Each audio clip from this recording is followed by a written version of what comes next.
Comment le stade Vélodrome est devenu une forteresse imprenable pour l'équipe de Roberto De Zerbi. Si une ambiance grandiose règne au Vélodrome, les performances de Greenwood et les siens n'y sont pas étrangères.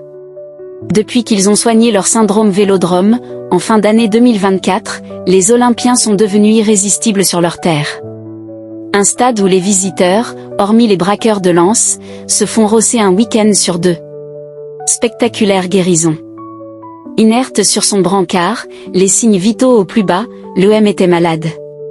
Copieusement, traumatisé, même, par cette triple agression, d'une violence inouïe, infligée par le PSG, 0-3, Auxerre, 1-3, et ses 65 000 supporters écœurés, qui ont crevé les tympans de leurs préférés.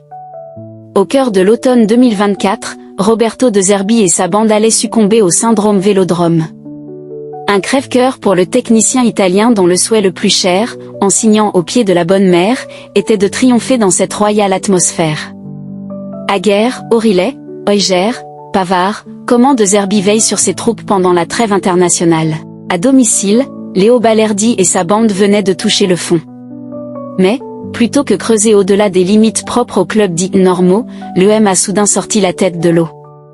Mieux, aujourd'hui, il marche dessus, lorsque celle-ci coule le long du boulevard Michelet. Depuis le tour du déshonneur du 8 novembre, Robbie réussit son pari. Que le Veld devienne le théâtre d'une émouvante symbiose, entre ses protégés et ses fadas qui s'y cassent la voix. Même des cadres redoutaient le Vélodrome.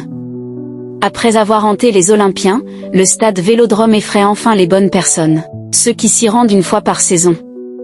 Jadis avec l'ES, Aguerd, Aurilet, Hojbjerg, Pavard, comment De Zerbi veille sur ses troupes pendant la trêve internationale.